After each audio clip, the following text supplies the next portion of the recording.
Sempre Fabroni e anche Antonio Sassio, il direttore del Roma, chiedevano che iniziativa concreta si può sul turismo a Napoli.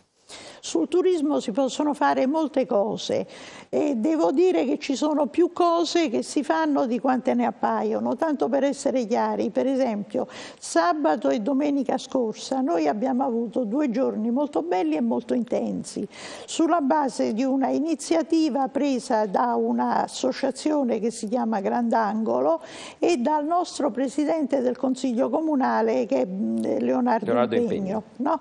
Hanno praticamente fatto un patto di amicizia con l'ambasciata di Cina e con il più grande porto della Cina, che è Wenzhou, una specie di Napoli della Cina, e abbiamo avuto qui il sindaco di Wenzhou, l'ambasciatore, operatori turistici cinesi, e poi dopo ci siamo spostati tutti domenica a Castellammare per far vedere che oltre che Napoli c'è un golfo di Napoli che accoglie, e questo porterà ad un afflusso di cittadini cinesi. Certo, si possono fare tante altre cose. Valeria Valente, per esempio l'assessore al turismo, ha avuto un'ottima idea, cioè arrivano le navi in porto, spesso e volentieri con mia grande rabbia i turisti vanno a Pompei, io non ho rabbia perché vanno a Pompei, certo, intendiamoci, ma perché poi non rimangono anche a Napoli e a Capri. E come succede quelle che arrivano a Capodichino. E come no, e come no. E allora una convenzione con San Carlo, una convenzione con gli alberghi di Napoli, perché a prezzi stracciati rimangano. Io le dico, punto sempre, sarà una mia fissazione o sarà perché ognuno vede il proprio modo di vivere, sul turismo non soltanto di elite, il turismo delle grandi crociere, ma sul turismo dei giovani.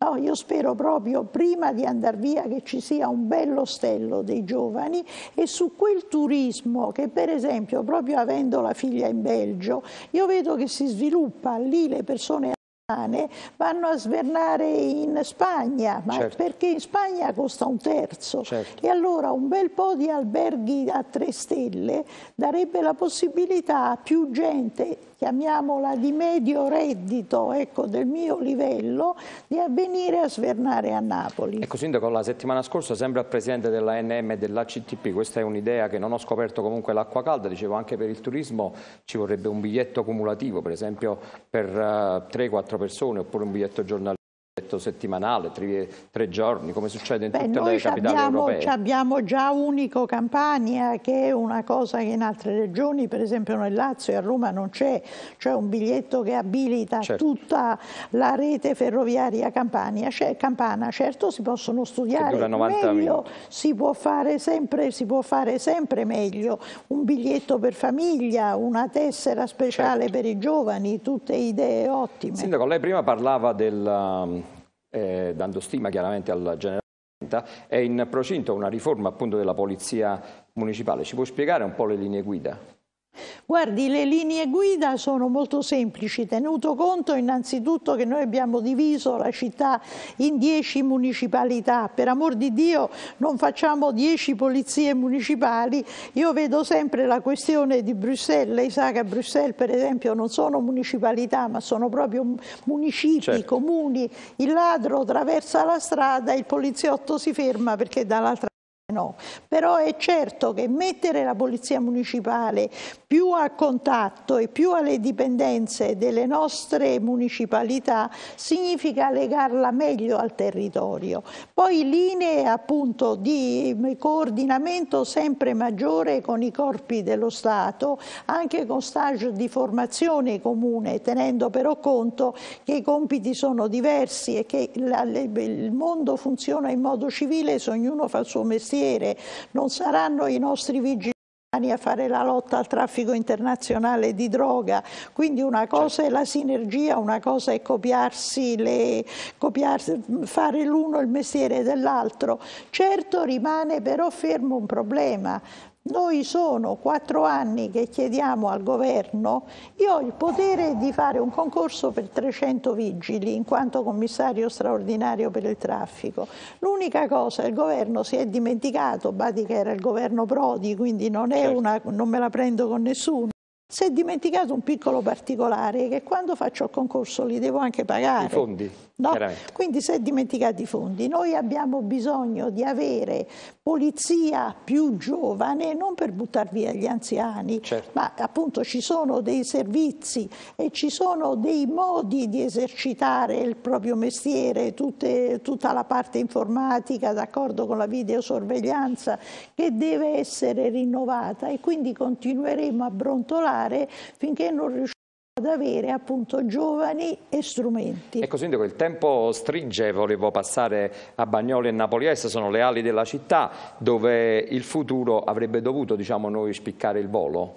Troppi sono i ritardi e i cambiamenti di rotta, come emerge, diciamo, dalle situazioni che noi che possiamo vedere. Non le sembra che le istituzioni abbiano un debito nei confronti di Bagnoli, appunto, e di Napoli Est? Ma certo che hanno un debito, bisogna vedere quali istituzioni, cioè le istituzioni, da quelle nazionali a quelle comunali. Non tiro fuori me, ma insomma inglobo gli altri.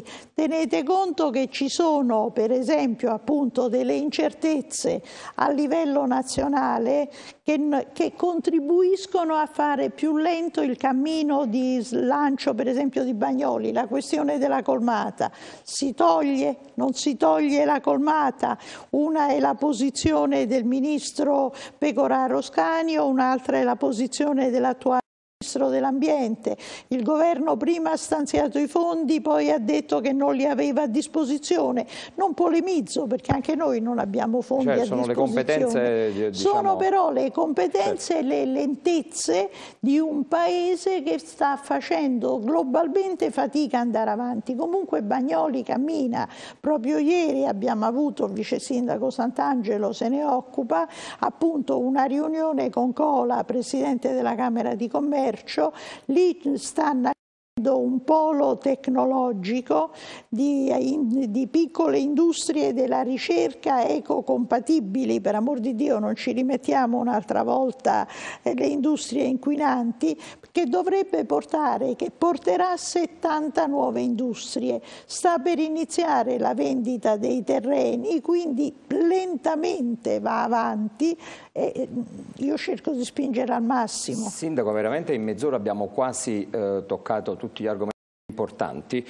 Chiudiamo solamente con i riflettori sul termovalorizzatore di Ponticelli. Dovrebbe gestirla il Comune con la SIA, e a differenza di Acerra, dove la gestisce direttamente quelli del termovalorizzatore di Brescia. Ecco.